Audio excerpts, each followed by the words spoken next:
Hello, good afternoon. Ako po si Mr. Carlos Suico, Sales Executive ng Suzuki Auto Caloocan. Ang aking number po ay 0945-431-4117. Uulitin ko po, ang aking number ay 0945-431-4117. And I'm Justin Briones, Sales Executive dito sa Suzuki Auto Caloocan. Number ko guys is 0938-829-4696. Ulitin ko lang, 0938-829-4696. So, for today, ibigyan ulit namin kayo ng konting recap kay Suzuki Espresso GL Manual Transmission 2024 year model. So, bigyan namin kayo ng idea guys kung bakit siya mabenta. Siyempre, mabenta po si Suzuki Espresso po dahil ito po ay GL manual. Ang halaga po niya ay 620,000. Ang magiging down payment po nila is 37,999.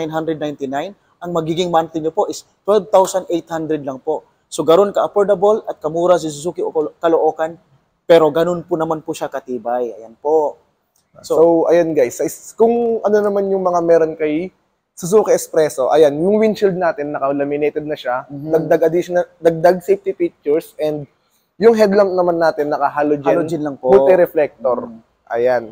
Tapos yung front grille natin guys, ayan, naka-black resin siya, na material. So, ano yun? Matibay na plastic. Ayan naman yung Suzuki emblem natin. And dito naman tayo sa gilid. Yan po. Dito na ako, boss. So, ayan guys.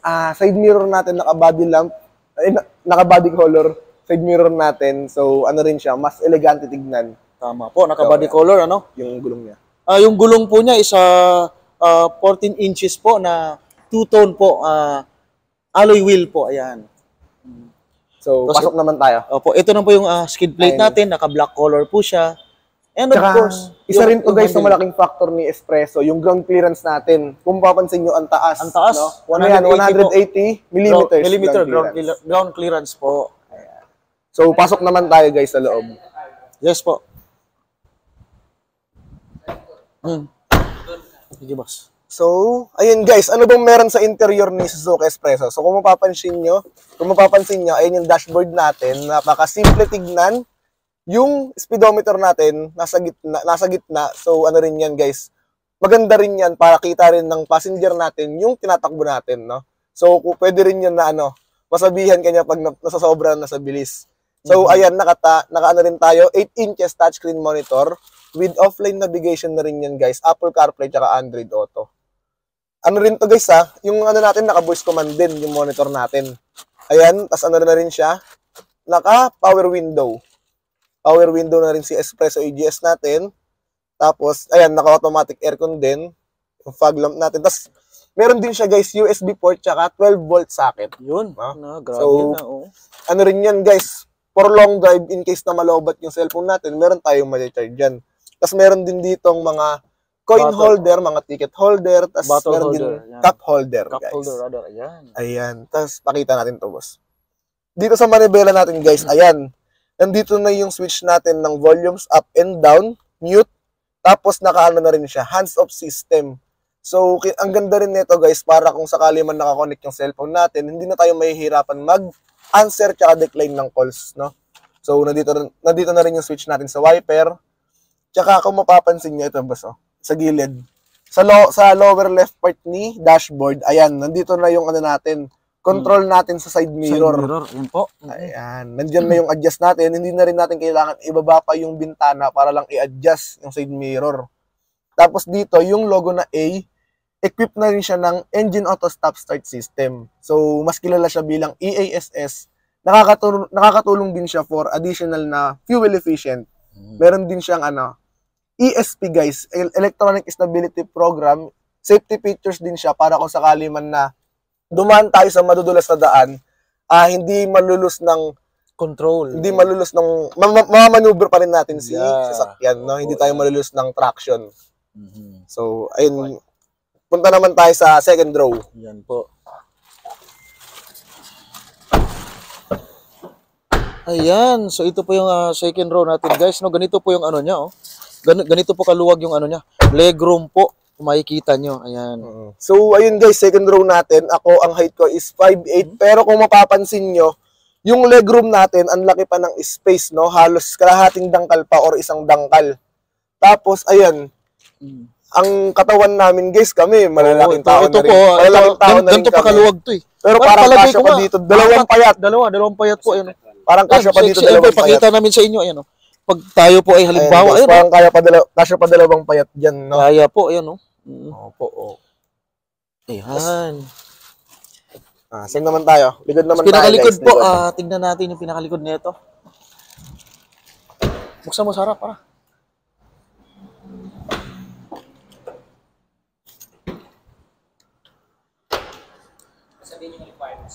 Opo.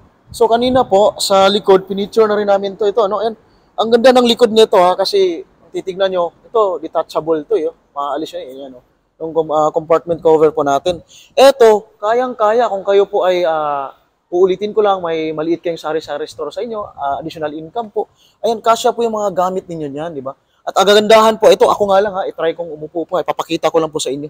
Ayan, ganyan po siya kaluwag oh, ayan oh. Ganyan siya kaluwag. Tapos ngayon naman, pag pumasok pa ako 5'3 po ha, 5'3 and half po, ayan. Ayan. Pag ikaw ay gusto mong pumunta ng Baguio o something na gano'n, gusto lang mag-chill, tapos 2 hours, 3 hours, gusto mo lang pumunta rin ng gano'n, tapos uuwi ka, ayan, ito po. Makikita mo yung magandang scenery ng Baguio, ayan. Nandito po tayo, nakaupo ka lang ng gano'n. Ha? Tapos ito, natitiktok po lang ganyan, ha? Yes po, ayan, oh. Nakikita nyo ba yan kung gaano kaluwag yan? O for example, may mga groceries kayo, yung mga basic necessities, yung mga basic needs po natin na binibenta po ninyo sa tindahan nyo kung meron man po kayo, di ba? Ito po, o di kaya mga bagahe, sinusundo nyo yung mga pinsan nyo, mga kamag-anak nyo from airport, pwede na po, si Suzuki, espresso po ha. Ang requirements po natin, ayan, usap tayo tin kung about sa requirements. Ano? So, yung requirements yeah. natin, pagka employed po sila, ang kailangan lang natin is 2 valid IDs, certificate of employment po, proof of billing, yan po, 3 months of payslip po. Yan ang po kailangan natin. Tapos guys, kapag business owner naman, kailangan lang natin sa inyo is 2 valid ID, proof of billing, DTI permit, tsaka 3 months na bank statement kung meron. Kung OFW naman, gano'n kailangan? Pag OFW naman, ganun din po, 2 valid IDs. Siyempre, kailangan natin yung contract po nila from overseas po. And then po, kailangan din po nila ng bank statement. Ayan. At saka siyempre, Proof of remittance. proof of remittance, yun ang pinakamahalaga po na makikita po dito. At para po ang proseso ay smooth at mapabilis po natin. Ganun po. So, ayun guys, pakilala lang ulit kami guys, no? Ako nga pala si Justin Briones, sales executive dito sa Suzuki Auto Caloocan. So, anytime naman guys, kung mapapadaan kayo dito, pwede naman kayo bumisita tapos hanapin nyo lang kami. Ulitin ko lang, Justin Briones, sales executive dito sa Suzuki Auto Caloocan. Tapos number ko guys, 0938-829-4696. Anytime pwede nyo ako i-message or i-call. Ulitin ko lang, 0938-829-4696. 0938-829-4696. Message lang kayo guys. Hello po, ako naman po si Mr. Carlos Vico, again. And then po, yun nga, espresso itong i-feature namin sa inyo. Thank you po sa inyo lahat. Ang number ko po ay 0945-431-4117. Uulitin ko lang po, 0945-431-4117 po. Ikot lang ulit tayo. Ikot lang natin sa unit. Ikotan natin yung unit. Ayan, guys. Ikot lang ulit. Ikot lang. Dito tayo. Dito na daw. Thank you na daw, kuya. Thank you. Ayan, guys. Thank you. Thank you for watching. Thank you po. Salamat po. Subscribe na rin po kay Boss Ram. Salamat. Subscribe na rin, guys. Salamat po sa inyo. Thank you very much. Bye. Bye.